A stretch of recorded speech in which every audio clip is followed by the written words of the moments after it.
그 후에 아하수에로 왕이 아각 사람 함무다다의 아들 하만의 지위를 높이 올려 함께 있는 모든 대신 위에 두니. 아멘.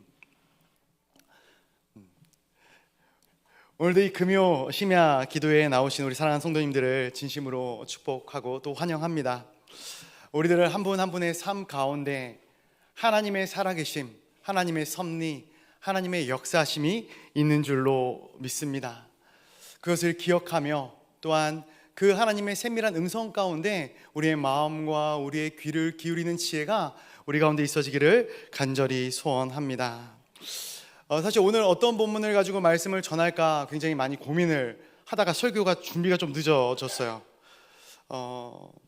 그러다가 마음 가운데 감동이 있어서 제가 이제 수요 예배 텀에 계속해서 애써서 말씀을 전하고 있는데요. 이 말씀을 그냥 이어가자 생각을 하게 되었고요. 그래서 금요 심야 기도회지만 우리가 애써서 3장의 말씀을, 그리고 1장과 2장의 말씀을 제가 지난번에 전했습니다. 3장의 말씀을 가지고 함께 받은 은혜를 나눠가고자 합니다. 오늘 말씀의 제목은 하만의 음모와 하나님의 섭리라고 정했습니다. 첫 번째 이 1장의 설교의 제목을 제가 왕의 잔치와 하나님의 섭리라고 정했었고요. 두 번째 이 설교의 제목을 에스더와 하나님의 섭리에 이어서 오늘 하만의 음모와 하나님의 섭리라는 것입니다. 에스더서는 역사의 대하 드라마와 같다, 이렇게 이야기할 수 있습니다. 에스더서 1장은 기원전 485년 즉위했던 크세르크세스의 아하수에로 이 왕이 그리스 원정을 나가기 전에 계획을 세우고 잔치를 벌이는 장면이 그려지고 있습니다. 그리고 2장은 그 전쟁에서 참패를 경험하고 돌아온, 그리고 에스더를 왕비로 세우는 기원전 479년의 내용 말씀입니다. 그리고 오늘 본문 3장은 거기서 다시 6년이라는 시간이 흐르게 됩니다. 그래서 기원전 473년 왕의 즉위 12년 차가 되는 해에 주어진 말씀입니다. 오늘 본문을 가지고 크게 두 부분으로 좀 나눠보고자 하는데요. 첫 번째로 나누고 싶은 부분은 하만과 모르드게입니다. 하만과 모르드게. 우선 이 에스더서에서 굉장히 중요한 두 인물인데요. 이 두 인물의 관계에 대해서 먼저 좀 나눠보고자 합니다. 우리 1절 말씀 다시 한번 같이 읽어보도록 하겠습니다. 1절입니다. 시작. 그 후에 아하수에로 왕이 아각 사람 함무다다의 아들 하만의 지위를 높이 올려 함께 있는 모든 대신 위에 두니. 아멘. 이 바사 제국의 전 역량을 쏟아부은 이 그리스 원정이 실패로 돌아갑니다. 정복하지 못한 후 6년이라는 시간이 흘렀다. 그리고 이 시간 동안에 왕이 무엇을 하고 있었는가 보니까 하만이라는 한 사람을 모든 신하들보다 높은 지위에 두었다라고 성경은 기록하고 있습니다. 도대체 하만이라는 사람이 누구기에 갑자기 튀어나와서 다른 모든 신하들보다 더 높은 위치에 올려져 있었을까? 왜 왕은 이 하만이라는 사람을 세웠을까? 성경 가운데는 이 하만이라는 사람의 정보에 대해서 그렇게 깊게 다루고 있지 않습니다. 그래서 잘 몰라요. 오늘 본문에 아각 사람 함무다다의 아들이라고만 나와 있죠. 여기서 이 함무다다라는 이 아버지의 말의 의미, 이름의 말의 의미는 달에 의해 주어진이라는 뜻입니다. 바벨론식 이름이에요. 하만이라는 이름도 마찬가지입니다. 엘림의 주신이었던 이 후만이라는 이 신의 이름에서 나온 이름이 이 하만이라는 이름입니다. 그래서 오늘 본문에 나온 내용들만 따지고 보자면은 하만이라는 인물을 추측컨대 이 아각 사람, 즉 아말렉 출신의 사람이고요. 그리고 또한 상당한 부자였을 것으로 추정이 됩니다. 그런데 참 이상한 게 그가 부자인 건 이해를 하겠어요. 그리고 아말렉 사람인 것도 오케이, 인정하겠습니다. 그런데 어떻게 그가 아무리 부자라고 할지라도 이러한 높은 지위에 오를 수 있었을까? 이것은 조금 이해되지 않는 일이거든요. 수요 예배에 참석하신 분들은 왜 이해되지 않는지 아실 거라 생각합니다. 생뚱맞게 저를 쳐다보고 계시는데, 자, 왜 그런가? 답을 말씀드리겠습니다. 문제되지 않습니다. 페르시아, 이 바사 제국을 놓고 얘기할 때 두 제국을 놓고 얘기한다 했어요. 바사와 안 나오네요. 메대, 그렇죠? 일곱 귀족들이 바사와 메대 출신이다. 기억나시나요? 금요기도에만 오시면 기억이 안 날 수도 있어요. 못 들었으니까. 바사와 메대 출신이다 말씀을 드렸습니다. 즉 리더십 그룹은 바사 제국의 출신과 메대 족속의 출신으로만 선별이 되어진다라는 거예요. 그런데 오늘 이 하만이라는 사람은 아각 사람, 즉 아말렉 족속 이방인이었다라는 것이죠. 어디서 듣도 보도 못한 이 이방 사람이 튀어나오더니 갑자기 이 민족 대제국의 최고의 지위에 오르게 되었다. 이상한 일이 아닐 수 없어요. 이것은 정치적인 리더십 틀 자체가 무너져 버린 것이죠. 우리 2절 말씀도 한번 같이 읽어보도록 하겠습니다. 2절입니다. 2절 시작. 대궐문에 있는 왕의 모든 신하들이 다 왕의 명령대로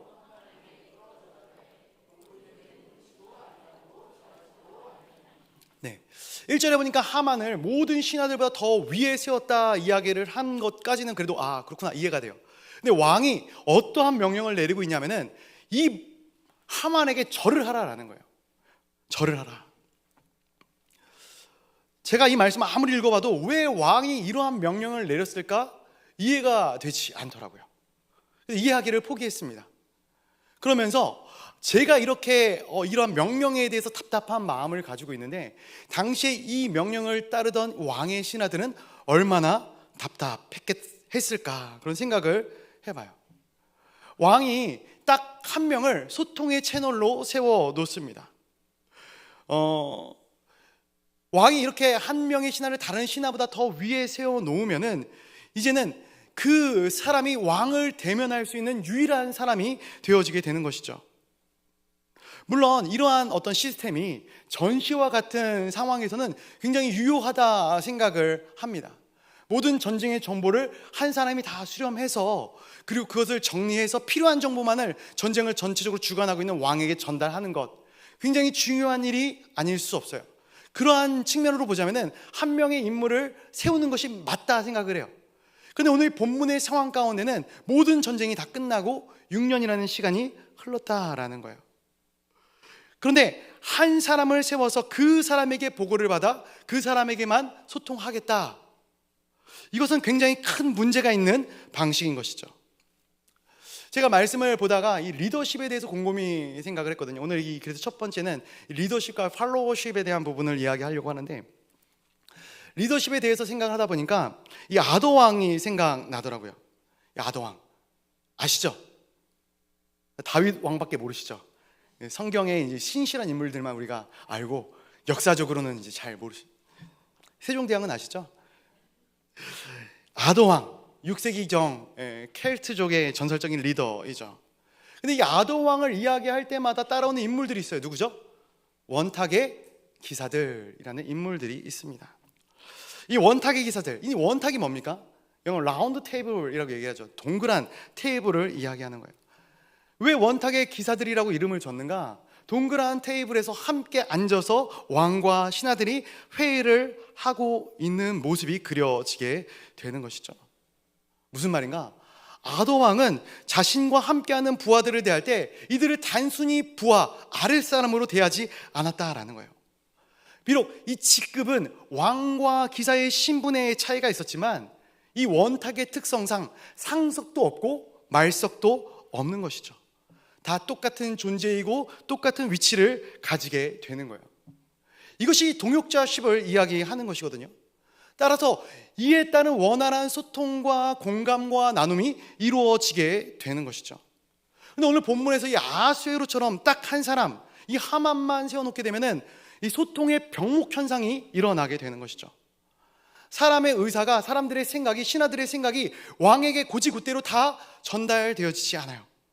근데 그 중에 필요 없는 얘기들은 걸러도 상관없을 것이다 생각하지만 정말로 꼭 왕이 들어한 얘기들까지도, 그러한 안건들까지도 다 중간에서 필터링 해버리기 때문에 결국 신하들 사이에서도 동지의식이 사라지고 서로가 서로를 견제하게 되는 것이죠. 그리고 이러한 수직적인 질서, 조직 질서 때문에 이 조직은 굉장히 경직되어지게 되는 것입니다. 우리가 가정에서 부모로, 또 회사에서 어떤 관리자로서, 또 교회에서는 목자로서, 또 목회자로서, 리더로서 시간이 지나면 언젠가 또 우리는 모두 다 리더의 자리로 서게 되지 않겠습니까? 그런데 그때 과연 우리는 어떠한 리더가, 어떠한 지도자가 될 것인가? 여러분, 우리가 리더의 자리로 섰을 때 정말로 인재를 중요하게 여기는 리더가 되어야 될 것이고, 또 이 원탁의 대화를 이끌어 나갈 수 있는 그러한 소통과 공감의 리더가 되어져야 될 줄로 믿습니다. 이 아하스웨로 왕에 대해서 류모세라는 이 교수님이, 선교사님이시죠, 이 역사 드라마로 읽는 성경이라는 책에서 딱 한마디로 표현을 했거든요. 뭐라고 표현을 했냐면은 무능한 왕이다 라고 표현을 했어요. 무능한 왕이다. 그가 21년 동안 치리를 하면서 그의 업적이 무엇인가? 왕으로 즉위한 초반부에 이집트와 바벨론의 반란군을 제압한 그 업적, 그것 외에는 아무것도 없어요. 그리스 원정에 실패합니다. 나라가 휘청휘청하는 것이죠. 휘청할 때 뛰어난 행정력으로 나라를 바로잡는가? 아니요. 행정력도 부족했어요. 행정력이 부족하다 보니까 국가의 금고가 금방 바닥이 나게 되는 것이죠. 그런데 이 국고가 바닥 났음에도 불구하고 건축을 하겠다고 건축에 엄청난 돈을 쏟아부어요. 그러다 보니까 신하들의 마음이, 또 민심이 흔들리게 되어져 있는 것이죠. 에스더서를 처음 시작하면서 이야기 드렸던 부분인데, 이 바사 제국의 이 시작점은 페르세폴리스라는 도시에서 시작이 되거든요. 여기에서 그 선친이었던 다리오 왕이 왕궁을 이미 건설을 해놨어요. 그러면은 이 크세르크스, 이 아하스웨로 왕은 거기서 그냥 살면 되거든요. 그런데 그렇게 하지 않아요. 왕의 아버지의 궁전은 아버지의 궁전이고 나의 궁전은 내가 따로 지어야겠다.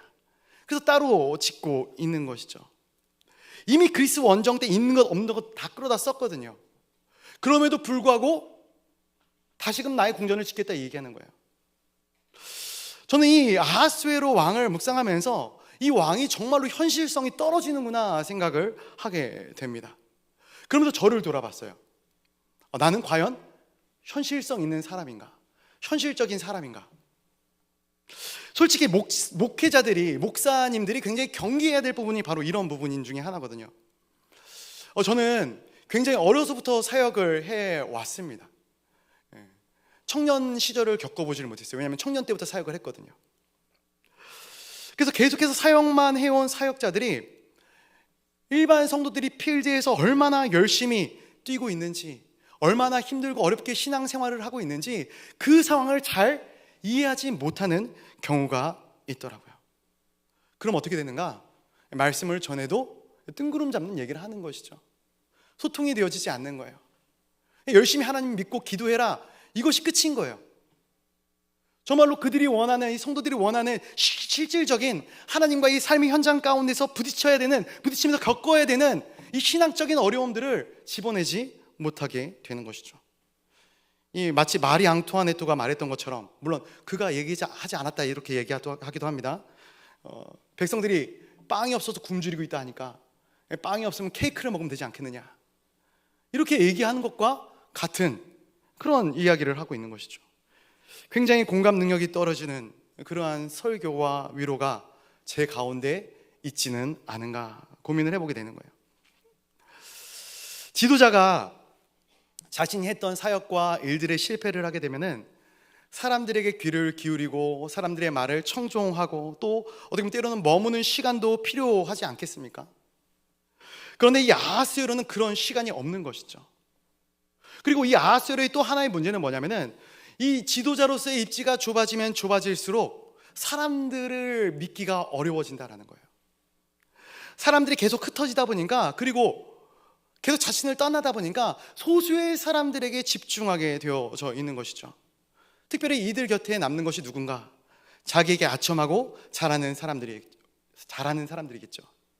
이 하만이 바로 그런 인물이었던 거예요. 하만이 딱 그 상황에서 왕의 입의 혀처럼 그 노릇을 하던 것이 이 하만이라는 인물이었던 것이죠. 근데 이 하만이라는 인물도 살펴보면은 이 왕과 같이 굉장히 권력에 집착이 강했던 사람이었고, 더 나아가 이 아하수에로 왕이 가지지 못했던 이 물질적인 재력을 가지고 이 왕의 마음을 흔들었던 사람입니다. 뒷부분에 나와요. 여러분, 우리가 만약에 리더라고 가정했을 때 내가 사람들을 모아야 하는데 모이지 않고 계속 흩어진다, 그러면 우리가 어떻게 생각하고 어떻게 행동해야 할까요? 왜 나를 피하냐? 내 옆에 와라. 나의 곁에 와서 같이 다시 한번 해보자. 그런데 또 사람들이 계속 나를 떠나려고 하는 거예요. 때로는 리더의 자리에 설 때 곁에 머무는 사람이 적어지는 것이 아니라 리더의 마음이 좁아졌기 때문에 사람들이 떠나게 되는 것을 보게 됩니다. 리더의 자리가 외롭다 이야기하죠. 물론 외롭죠. 리더의 자리는 외로운 자리가 맞아요. 목자의 자리도 마찬가지입니다. 외로운 자리가 맞아요. 그런데 그 곁에 사람들이 모이느냐 떠나느냐, 그것은 그 리더가 어떤 워딩을 쓰고 어떠한 애티튜드로 사람들을 대하느냐에 따라 틀려지는 것이다 생각합니다. 우리 교회가 목장교회로 전환하고 어느덧 1년이 조금 넘는 시간이 흘러갔습니다. 어떤 분들은 구역 모임과 목장 모임이 무엇이 달라졌는가 또 의문점을 내놓는 분들이 있기도 하지만, 저는 우리 목장교회를 바라보면서 정말로 조금씩 아름답게 뿌리 내려져 가는 그런 목장들을 봅니다. 그리고 감사한 마음이 있습니다. 그리고 그 가운데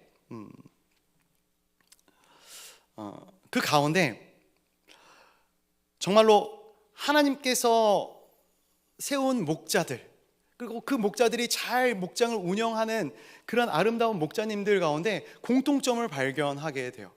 그것은 무엇이냐면은 물론 각 목자님들마다 색깔이 다 틀릴 수 있겠지만 잘 하시는 목자님들은 나의 권위를 내세우지 않더라고요. 목원들에게 더 낮은 자세로 다가갑니다. 그리고 더 관심을 보이죠. 마치 초대교회 리더들처럼 먼저 섬기고자 애를 쓰는 그러한 모습들이 나타나고 있음을 제가 보게 되었거든요. 물론 모든 목자님들이 그렇게 되려고 애쓰고 있음을 저도 압니다. 그러나 그럼에도 불구하고 내 곁에 사람들이 계속 떠난다. 아니요, 내 곁에 사람들이 계속 떠나는 것이 아니라 내가 떠나가게 만들고 있는 것이죠. 아프지만, 속상하지만 스스로를 돌아봐야 합니다. 확실하게 진단을 해야 올바른 리더십을 세울 수 있는 것이죠. 그런데 오늘 본문으로 돌아와서, 그런데 이미 이러한 상황이 벌어졌어요. 이미 이 왕에게 절해라는 왕의 명령이 떨어졌고, 모든 신하들이 이 하만에게 절하라는 명령이 떨어졌고, 하만에게 절해야 되는 상황이 벌어졌어요. 그런데 이 2절에서 문제가 하나 더 발생을 하게 되는데, 무엇이냐면은 모르드게가 왕명을 거역하고 하만에게 꿀지도 절하지도 않겠다라고 선언하고 행동하고 있는 거예요. 왜 모르드게가 이렇게 행동을 하고 있을까? 왜 모르드게는 다른 사람들처럼 그렇게 행동하지 않고 있을까? 제가 이 부분에 대해서도 한 3가지 정도 생각을 해봤는데요. 첫 번째로는 뭐냐면은 이 모르드게는 왕 앞에서 굉장히 중요한 사람이 되어졌다라는 사실입니다. 왕의 입장에서도 굉장히 중요한 인물이 되어졌다라는 거예요. 이것이 왕의 권력을 뒤에 얻고 나도 하만처럼 되겠다, 이러한 말을 의미하는 것이 아닙니다.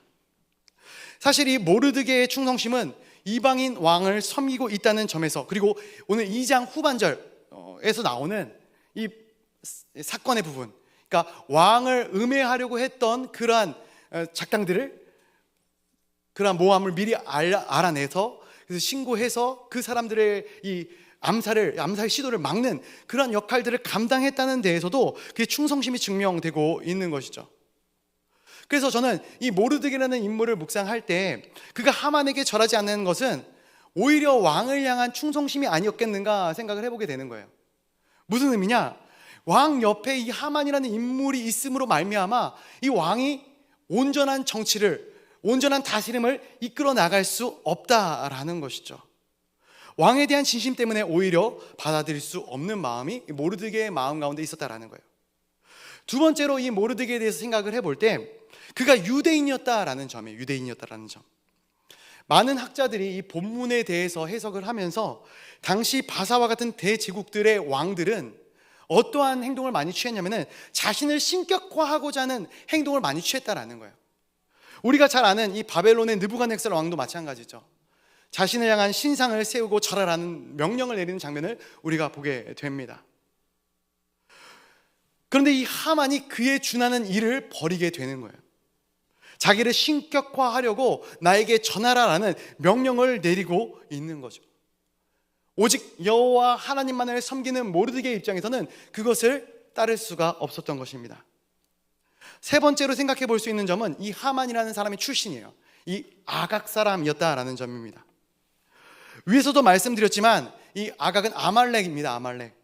근데 이 아말렉은 이스라엘 족속과는 이 철천지 원수와도 같은 족속인 것이죠. 하나님께서는 아말렉 족속을 멸절하라고 몇 번 말씀하십니다. 유다 입장에서도 받아들일 수 없는 족속이 이 아말렉 족속이에요. 이스라엘이 출애굽을 할 때 이 애굽의 10가지 재앙이 내려지고 가장 먼저 이 시내산까지 쭉 오지 않습니까?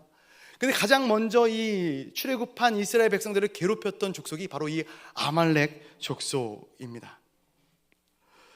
이 출애굽 프로젝트는 하나님이 진행하셨던 프로젝트죠. 하나님에 대한, 하나님에 의한, 하나님이 계획하신 이 프로젝트입니다. 근데 그것을 이 아말렉 족속이 맡고 있는 거예요. 단순히 이스라엘 백성들을 대적하는 것이 아니라 하나님을 대적하는 행위를 벌였던 것이 아말렉 족속이다라는 거예요. 그런데 결정적으로 왜 그런 어려움을 겪게 되었는가? 하나님께서는 이 아말렉을 멸절할 기회를 분명히 이스라엘 백성들에게 주셨어요. 특별히 사울 왕에게 아말렉을 진멸하라 명령하시죠. 그러나 사울이 순종하지 않습니다. 그리고 그때 살려둔 왕의 이름이 뭔지 아십니까?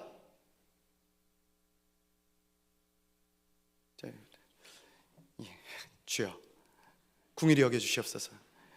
아각입니다. 아각. 왕의 이름이 아각이에요. 그래서 이 아각 사람 하만이라는 것은 그가 이스라엘과 원수지간에 있었던 사람이다라는 것을 우리가 알 수 있게 되는 것이죠. 이러한 부분들로 인해서 이제 우리는 모르드게의 행동들이 왜 이렇게 이루어졌는지를 깨닫게 되는 거예요. 그런데 이러한 이 3장에서 나오는 모르드게 행동을 제가 보다 보니까 2장에서 나오는 이 모르드게의 행동과는 좀 틀린 부분이 있더라고요. 지난번에 한번 나눴었는데 2장에서 봤던 모르드게의 모습은 무엇이었냐면은 자신의 신분을 감춰가면서까지 그 환경과 시대에 맞춰가겠다라는 그러한 행동이 이 모르드게의 삶 가운데 있어 왔거든요. 근데 3장에서 보니까 이제는 이것은 못 받아들이겠다라고 이야기하고 있는 거예요. 전혀 어떻게 보면 반대되는 행동이죠. 우리가 세상을 살아가면서 이 두 가지의 모습이 중요합니다. 열린 마음을 가지고 우리가 세상과 소통하며 공감하며 살아가야 하는 것도 맞아요. 그러나 우리가 크리스천으로서 지켜야 할 마지노선이 있는 거예요. 아이덴티티가 있는 것이죠. 세상과의 소통, 이것을 우리는 문화적 유연성이라고 이야기를 합니다. 우리가 문화적 유연성을 가져야 돼요. 야구도 구경할 수 있고요, 농구도 구경할 수 있고요, 영화도 볼 수 있어요. 네, 즐거운 노래가 나옵니다. 그런데 이렇게 문화적인 유연성을 갖는다 할지라도 신앙 자체를 물타기 할 수 있는 것은 아니지 않겠습니까? 내 신앙을 저버려서는 안 되는 것이죠. 모르드게는 그 신앙을 지켰던 거예요. 주변 동료들은 이 모르드게의 신앙을 모르기 때문에 모르드게에게 질문합니다. 야, 뭐 그게 어려운 일이라고, 왕에게 절하는 것처럼 하만에게도 절하면 되지 않느냐 물어보는 거죠. 왜 너는 왕명을 굳이 어기려고 하느냐. 사랑하는 성도 여러분, 여기서 한번 우리 스스로에게 한번 질문을 던져보시기 바랍니다. 우리가 속한 공동체에서 어떤 유형의 팔로워인가? 아까 리더십에서 잠깐 얘기했으니까 오늘 팔로워입니다. 팔로워. 나는 헌신적인 팔로워인가? 아니면은 반골 기질로 늘 반대를 하는 팔로워인가? 저희 사모는 얘기하면 안 되는데 교회에서는 정말로 착합니다. 근데 스스로 이야기해요. 나는 반골 기질이 있다. 불의를 보면 참지 못합니다. 잘못된 것을 보면은 참지 못해요. 그런데 여기서 우리가 한번 질문해 봐야 될 것은 그러면 하나님은 어떤 유형의 사람으로 우리가 팔로우하기를 원하시는가? 이 질문에 대한 답이 고린도전서 4장 2절에 있는데요, 제가 한번 준비한 부분만 한번 읽어보도록 하겠습니다. 고린도전서 4장 2절 한번 같이 읽어볼게요. 시작. 그리고 맡은 자들에게 구할 것은 충성이니라. 아멘. 뭐라고 말씀하셔요? 맡은 자들에게 구할 것은 충성이다 라는 거예요. 성경에서 이 팔로워십에 대해서 이야기를 하고 있는데요, 어떠한 이 부분에 대해서, 우리 팔로워에 대해서 이야기할 때 정말로 놀라울 것은 성경이 세상을 바꾸고 세상을 변화시키는 방법에 있어서 투쟁이나 혁명이나 이런 것들로 세상을 바꾸라고 이야기하고 있지 않다라는 거예요. 그냥 한 영혼을 변화시켜라 라고 오히려 이야기하고 있는 것이죠. 한 사람이 하나님을 만나 변화되면 그 사람이 나아가서 하나님의 사람으로 회사를 변화시키고 가정을 변화시키고 나라를 변화시키게 된다. 그래서 하나님이 찾으시는 분이 누구예요? 그 한 사람. 누가 나를 위하여 갈고, 주님 내가 여기 있습니다, 나를 보내소서. 그 한 사람을 주님께서 찾으신다 말씀하지 않으십니까? 그렇게 참 놀라운 것은 우리가 말씀을 보면은 말씀에서 남녀 차별도 인정하는 것 같고 노예제도도 인정하는 것 같고, 그리고 권력자들이 다소 악인일지라도 그것들을 다 섬기라고 이야기하고 있고, 참 우리가 이해할 때, 받아들일 때 이해 납득이 되어지지 않는 부분이 아닌가. 온갖 사회의 차별을 인정해 주는 것처럼 성경책을 오해할 수 있어요. 그런데 성경은 왜 그렇게 이야기하고 있는가? 복음을 받아들이고 사람이 변화되어지면 그 사람이 나가서 세상의 그 모든 악습과 그 모든 악한 굴레들을 변화시키는 사람이 되어지게 되는 거예요. 안 좋은 시스템이 있습니까? 그 시스템에 우리가 굳이 손을 대지 않아도 그 하나님께서 세우신 그 사람이 가서 그 시스템을 변화시키는 거예요. 아무리 좋은 시스템이 있어도 그 시스템을 운영하는 것은 결국 사람 아니겠습니까? 그래서 인사가 만사다라는 이야기도 있는 것이죠.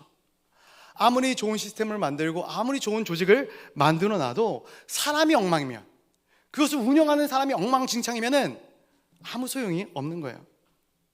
그러나 한 인생이 변화되면 하나님이 기뻐하시는 시대를, 하나님이 기뻐하시는 역사를 만들어 갈 줄로 믿습니다. 그래서 오늘 이 말씀 가운데 제가 몇 가지 성경 구절을 찾아봤거든요. 이 팔로우십에 대해서 굉장히 중요한 포인트들이 성경 안에 나오는데 이러한 부분들이 나옵니다. 한번 같이 읽어가면서 좀씩 나누도록 하겠습니다. 에베소서 6장 1절 말씀 한번 같이 읽어보겠습니다. 시작. 자녀들아 주 안에서. 아멘, 아멘. 부모에게 순종하라. 부모가 완벽해서 순종하라 하는 걸까요? 저희 부모님은 완벽하지 않습니다. 저 역시 목사이자 부모이지만 완벽하지 않습니다. 아내에게, 자녀에게 얼마나 많은 상처를 주는지 몰라요. 저는 저희 부모님을 굉장히 존경합니다. 그러나 완벽하지 않아요. 어떻게 보면 제가 저희 부모님을 닮아서 완벽하지 않은 것 같습니다. 근데 그럼에도 불구하고 뭐라고 얘기를 합니까? 너희 부모에게 순종해야 한다 이야기하는 거예요. 근데 중요한 키워드가 있어요. 어떻게 순종하라 이야기합니까? 그죠? 주 안에서 순종하라라는 거예요. 제가 부모를 공경해야 되는데, 저희 자녀들이 저를 공경해야 되는데, 그것은 제가 완벽한 부모로 저를 세웠기 때문에, 저희 부모님을 나에게 세워주셨기 때문에 내가 공경해야 되는 것이 아니라 하나님을 순종하는 마음으로 하나님이 세워주셨기 때문에 부모에게 순종해야 함을 성경 가운데서는 이야기하고 있는 것이죠. 이것이 팔로워십이에요. 또한 로마서 13장 1절 말씀도 한번 같이 읽어보도록 하겠습니다. 로마서 13장 1절입니다.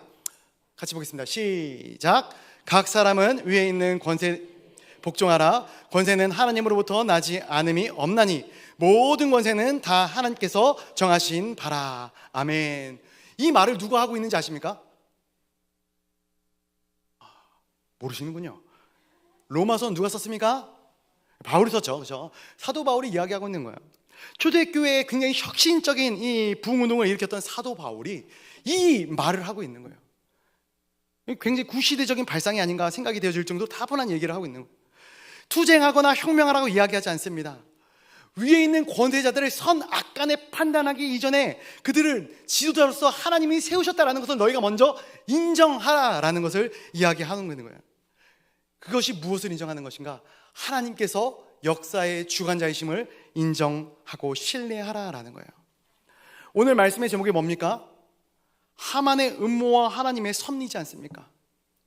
악한 지도자와 악한 정치가 있는데, 목사님 그럼 여기에다가 투쟁하고 혁명하여서 이것들이 잘못된 것들을 바로 잡아야 되는 것이 아닙니까? 고쳐야 되는 것이 아닙니까?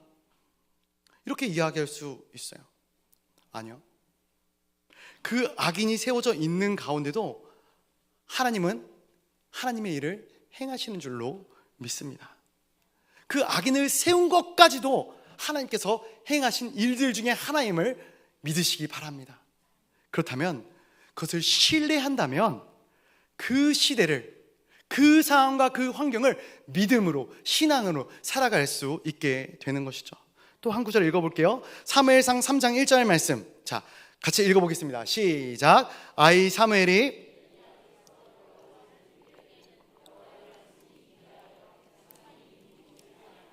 아멘. 엘리가 제사장이기 때문에 이 엘리를 그나마 선한 사람으로 생각하시는 분이 혹시 계실지 모르겠어요. 그런데 엘리는 선인이 아닙니다. 악한 사람이에요.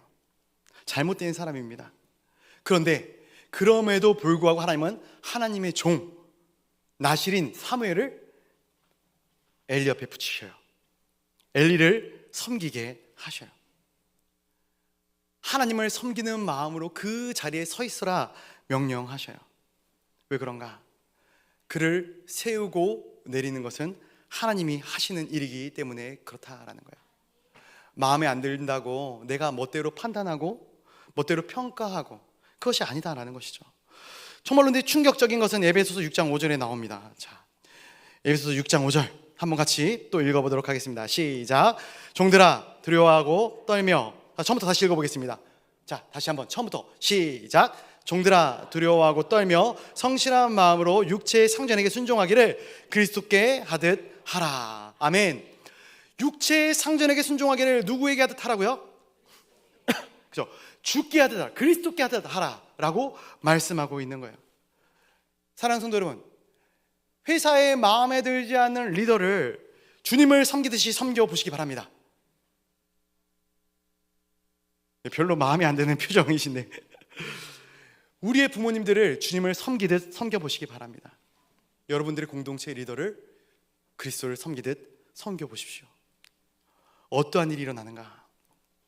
여러분, 크리스천의 충성이라는 것은 사람이 요구하고 조직이 요구하는 것이 아니라 하나님이 요구하시기 때문에 행하는 거예요.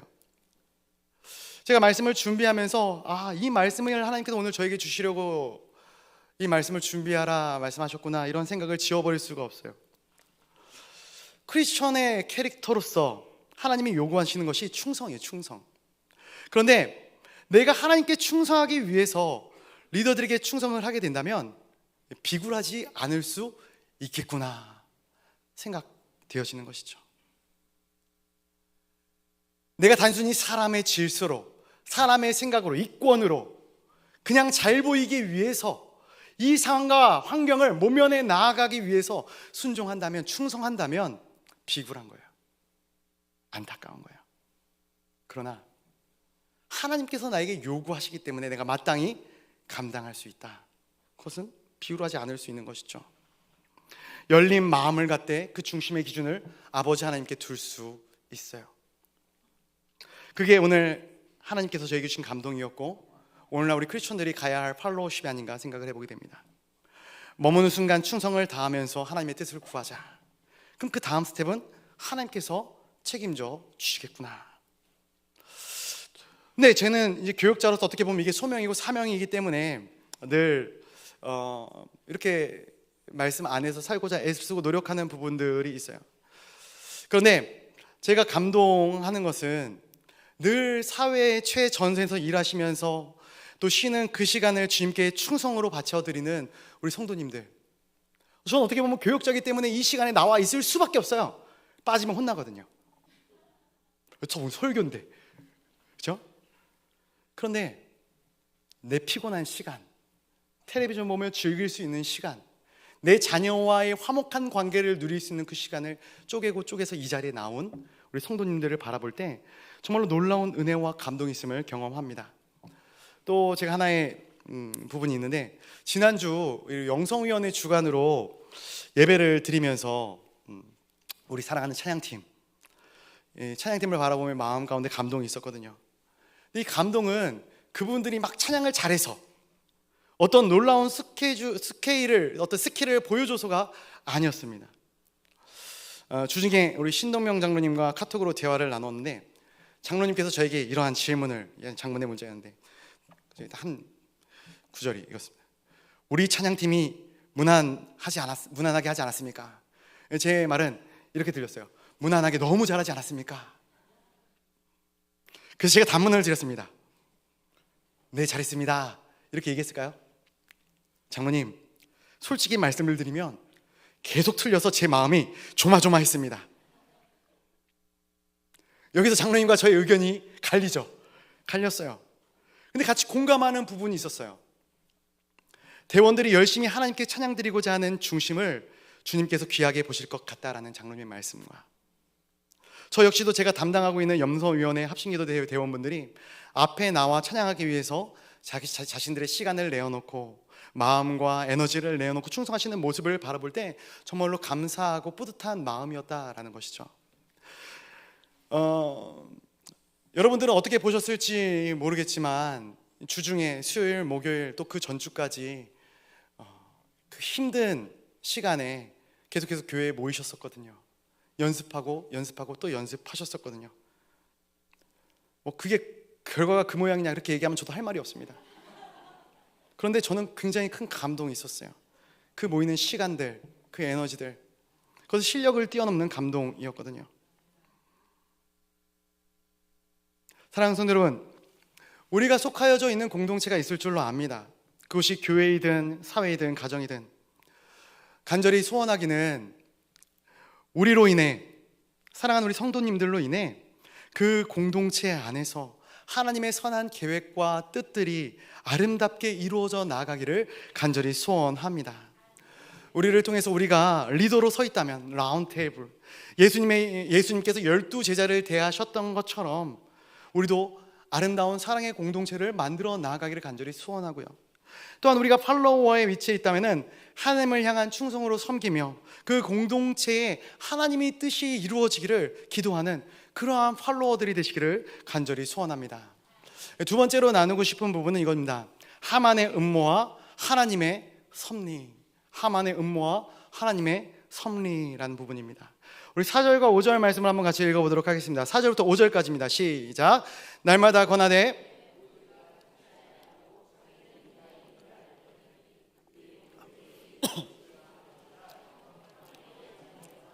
하만이 모르드게가 무릎을 꿇지도 아니하고 절하지도 아니함을 보고 매우 노하더니. 아멘.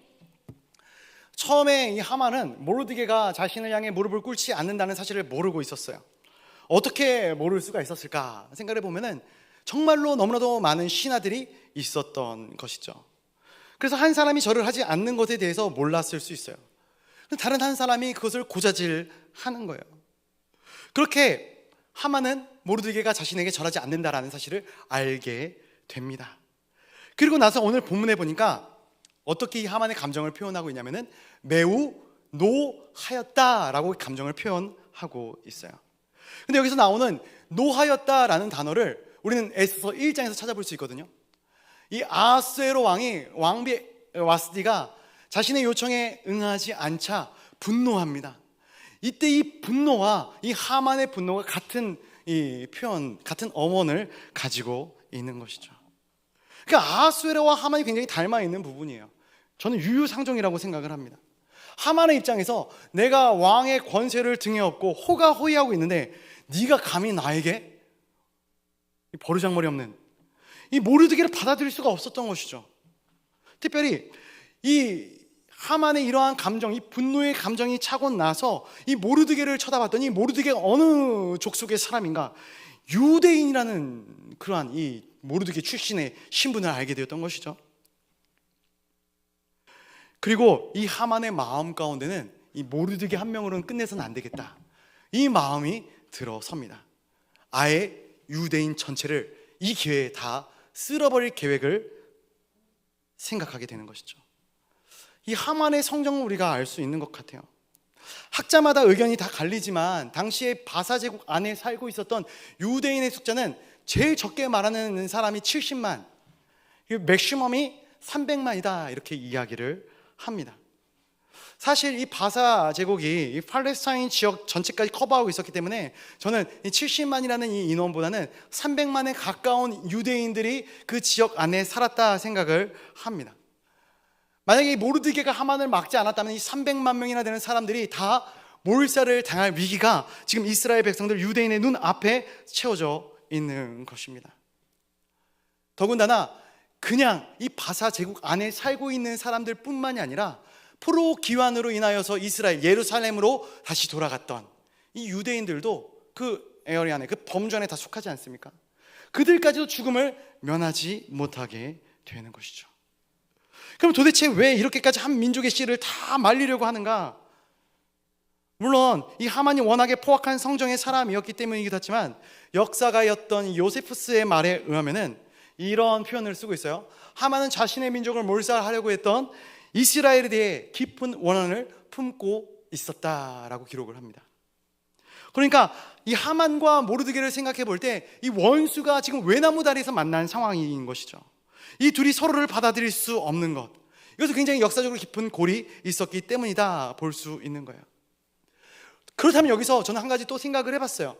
그러면 서로가 서로를 미워하고 서로가 서로를 비난할 때 믿는 사람과 믿지 않는 사람이 똑같은 것 아니냐? 이게 하만이라는 인물과 모르드게라는 인물이 똑같은 것이 아닌가? 이렇게 생각해 볼 수 있을 것 같아요. 그래서 제가 말씀을 보면서 이 하만과 모르드게의 차례를 한번 정리를 해봤거든요. 그리고 저는 이것이 크리스천과 넌 크리스천의 지표가 되고 또 크리스천들이 어떠한 삶을 살아야 되는지에 대한 지표가 된다 생각을 합니다. 첫 번째로 권력에 있어서, 권력을 사용하는 데 있어서 이 하만은 어떠한 자세를 취했는가? 본인은 왕이 아니에요. 왕이 아닙니다. 왕의 권세를 위임받은 사람이었던 것이죠. 그럼에도 불구하고 그것이 마치 내 것인 것처럼 그 권력을 막 휘두르고 있는 거예요. 반면 모르드게는 자신이 이 고위의 관직에 올랐어요. 거기다 플러스 알파가 있어요. 누가 있습니까? 옆에 에스더라는 이 인물이 있죠. 에스더는 왕비예요. 왕비. 그리고 에스더와 이 모르드게의 관계는 뭡니까?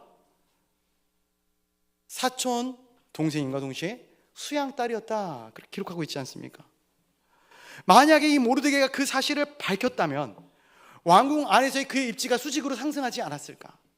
하만만큼은 아니더라도 콧방귀 좀 낄 수 있는 그러한 존재가 모르드게가 되지 않았을까? 얼마든지 권력과 권세를 누릴 수 있는 존재가 모르드게였어요. 그러나 모르드게는 그것을 사용하지 않죠. 철저히 선을 지키고 있는 모습을 보게 되는 거예요. 자신의 권력을 마음대로 휘두르지 않아요. 두 번째로 왕에 대한 자세, 리더에 대한 자세를 볼 때 이 하만과 모르드게는 둘 다 이 왕에게 충성하는 것처럼 보여져요. 그러나 그 결이 틀립니다. 하만은 왕의 충신이었던 모르드게를 죽이고자 음모를 꾸미는 것이죠. 왜 음모를 꾸미는가? 나에게 충성하지 않았기 때문이다라는 거예요. 이 나라가 누구의 나라입니까? 이 나라의 리더십이 왕에게 있어요. 그런데 나의 마음에 들지 않는다고 이 모르드게를 죽이려고 했던 거예요. 왕과 나라는 나중에 있는 거예요. 대부분의 많은 사람들이 이러한 마음을 갖고 있어요. 굉장히 이기적인 마음이죠. 한번 생각을 해보시기 바랍니다. 나의 마음이, 나의 삶이 어디로 쏠려 있는가? 몇 가지 질문 드릴게요. 내가 회사를 위해 존재하는가? 회사가 나를 위해 존재하는가? 내가 교회를 위해 존재하는가? 교회가 나를 위해 존재하는가? 내가 가정을 위해 존재하는가? 가정이 나를 위해 존재하는가? 이 부분에 대한 인사이트가 없다면 눈이 멀게 되는 것이죠. 왕에게 헌신하는 사람을 제거하려 합니다. 내 마음에 들지 않는다, 나에게 헌신하지 않는다라는 이유로 말이죠. 우리가 회사 생활할 때도 마찬가지예요. 나의 부하 직원이 내 말을 듣지 않아요. 근데 그 직원이 정말로 일을 잘해. 어떻게 해야 할까요? 그를 내쳐야 할까요? 아니요, 인정해주고 존중해줘야 되죠. 왜? 회사는 내 회사가 아니기 때문에. 그죠? 반면 모르드게는 어떠한가? 이 3장에서는 이 모르드게의 말에 순종하지 않는 듯한 태도를 보이지만 2장의 부분들을 볼 때 왕의 암살 음모를 막는 등 굉장히 왕에게 충성했던 사람이 이 모르드게라는 인물이었어요. 또 마지막으로 이 삶의 자세에 대해서 평가를 해보자면은 이 하만이라는 인물은 굉장히 교만에 눈이 멀었던 인물입니다. 그가 권력을 가지고 휘두를지만 알았지, 그 권력을 가지고 정말로 선한 일들을 사용할지 몰랐던, 그리고 정말로 필요한 것들을 구할 수 없었던 사람이 이 하만이라는 사람이에요. 솔직히 그만한 권력이 있다면, 이 모르드게를 제대로 조사했다면 이 모르드게와 이 에스더의 관계에 대해서 저는 알 수 있었을 것이다 생각을 하거든요. 모르고 있는 거예요. 자신이 최고의 자리에 있다 생각을 하니까 다른 모든 것들이 보이지 않는 것이죠. 반면 모르드게는 어떠했습니까? 겸손하게 하나님 앞에 기도하는 사람이었기 때문에 하나님께서 그에게 생명의 길과 구원의 길을 열어주시는 줄로 믿습니다. 저는 이 모르드게와 같은 삶의 자세가 우리 가운데 있어야 될 줄로 믿습니다. 그리고 그것이야말로 우리가 하나님 앞에 설 때 온전한 자세임을 우리가 기억하시기를 간절히 소원합니다. 오늘 본문 7절의 말씀 한번 같이 읽어보도록 하겠습니다. 본문 7절입니다. 시작. 아하스웨로 왕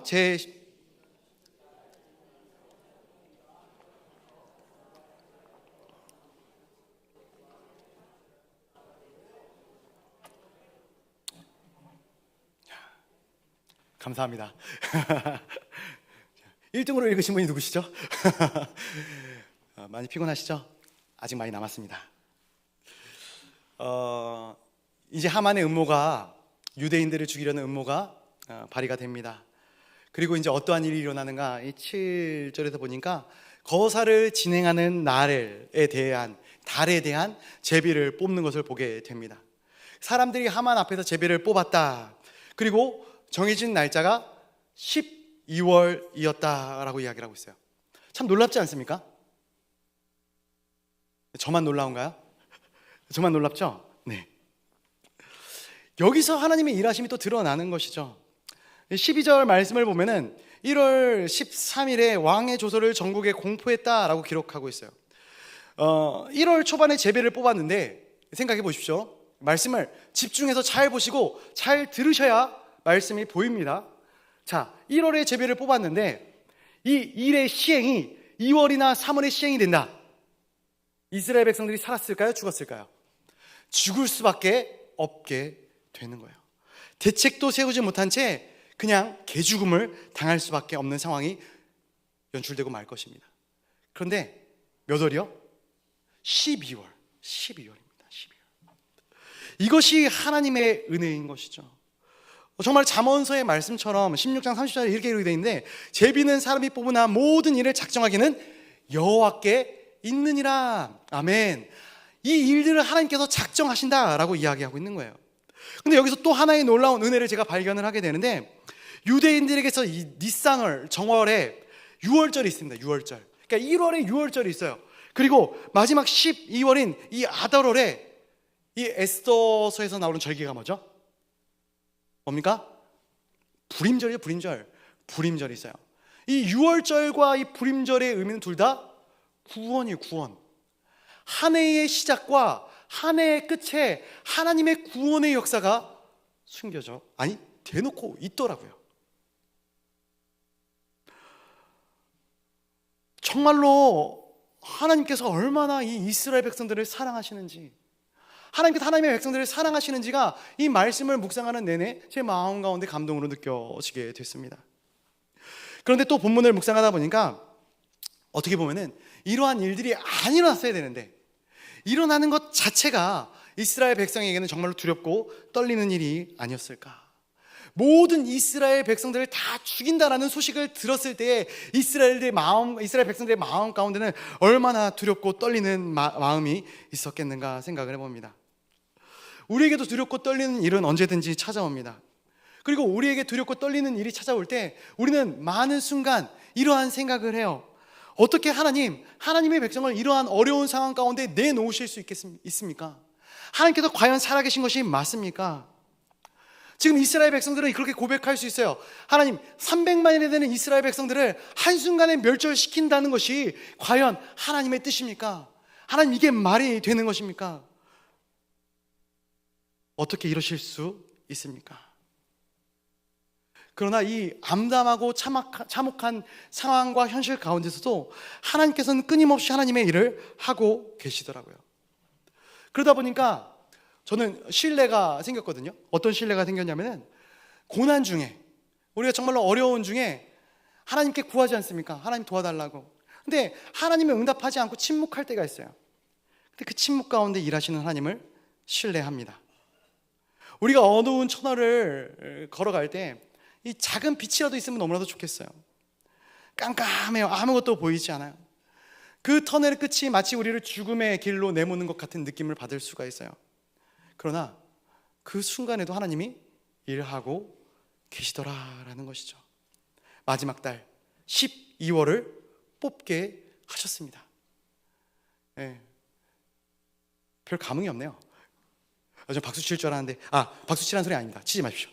자, 12월을 뽑게 하셨어요.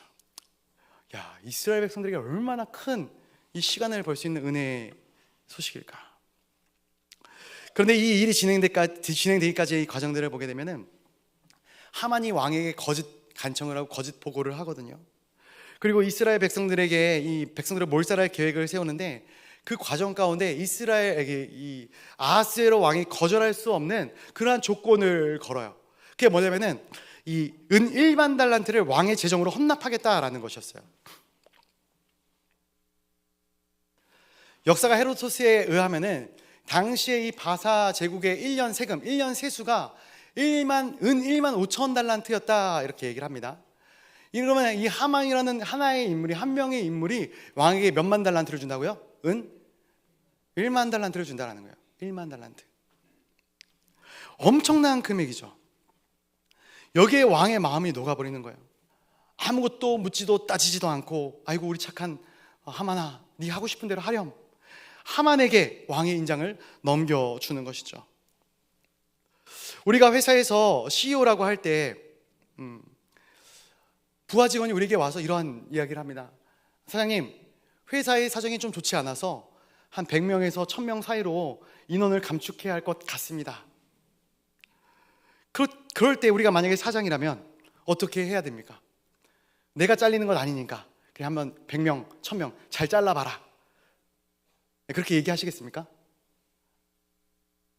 그 사람들이 어떠한 부서에 있는지, 어떠한 인재인지, 어떠한 유익을 이 회사에 끼쳤는지 알아보지도 않고 단숨에 그 사람들을 잘라버리겠습니까?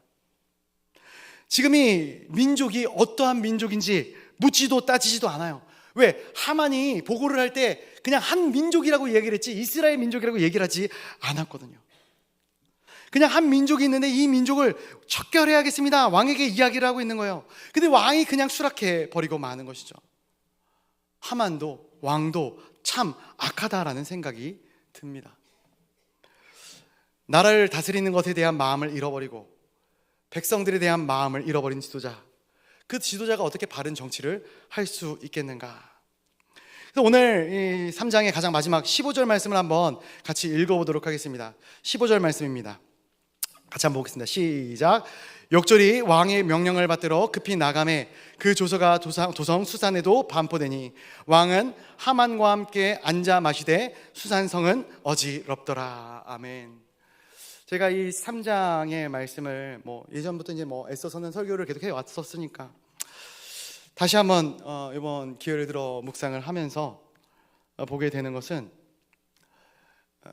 15년 전 이 왕궁의 모습, 그러니까 1장에서 그려졌던 이 왕궁의 모습과 이 3장에서 그려지는 왕궁의 모습이 많이 다르구나 생각이 되어지더라고요. 15년 전 1장에서는 모두가 함께 술을 마셨죠. 그것은 모두가 같은 꿈을 꾸었기 때문입니다. 그런데 이 3장에 와서는 이 나라의 꿈과 비전이 사라져 버리게 된 거예요. 주변에 있는 지도자들도 다 뿔뿔이 흩어집니다. 결국 이 하만과 아하수에로 왕만이 술판을 벌이고 있는 것이죠. 그러니 정치가 제대로 될 수가 없어요. 아하수에로 왕은 너무 외로웠고 유다 민족은 너무 약했고 그리고 하만은 너무 악한 존재였습니다. 이러한 상황 가운데서 우리는 어떠한 마음을 가져야겠는가? 제가 이 시대가 이러한 악한 세대로 돌아갈 때에 우리가 가져야 할 세 가지를 좀 권면하며 말씀을 맺고자 합니다. 첫 번째로는 왕을 긍휼히 여겨라 라는 것입니다. 이 말은 왕을 끌어내리려는 무리 가운데 함께 하지 말라라는 말입니다. 왕을 긍휼히 여기셔야 합니다. 리더를 긍휼히 여기셔야 합니다. 리더를 세우고 내리는 것은 철저히 하나님의 소관 안에 있는 것이기 때문입니다. 두 번째로는 하나님을 원망하지 마세요라는 것입니다. 하나님, 어떻게 하나님의 백성들을 죽음의 자리로 내몰 수 있습니까? 어떻게 저런 악인들이 앞에서 판을 치고 있는데 하나님 침묵하고 계십니까? 하나님 일 좀 하십시오. 하나님 일 안 하시렵니까? 아니요. 이스라엘 백성을, 유다인들을 구원할 수 있는 포석도 당장에는 보이지 않을 수 있겠지만 하나님이 섭리하고 계셨던 것이죠. 하만이라는 악인을 드러나게 하신 것도 하나님의 뜻인 줄로 믿습니다. 드러나야 무너지는 것이거든요. 교회 안에 이런 일들이 없을까요? 아니요. 교회 안에도 똑같이 우리는 이런 일들이 있을 수 있다 생각해요. 정말로 나를 힘들게 하고 어렵게 하는 사람들이 존재할 수 있어요. 그런데 어떻게 가만히 있을 수 있겠습니까? 대적해야죠. 싸워야죠. 아니요. 절대 대적하지 마시기 바랍니다. 정죄하고 심판하면 안 돼요. 왜? 정죄와 심판은 하나님이 하시는 것이지 사람이 하는 것이 아니기 때문에 그렇습니다. 사람의 악함이 드러나게 되면 하나님이 가만히 계시지 않습니다. 주변에 있는 사람들도 그렇죠. 마지막 세 번째로, 악인으로 인해서 낭망하지 않으시기를 간절히 소원합니다. 우리 반주 좀 부탁드리도록 하겠습니다.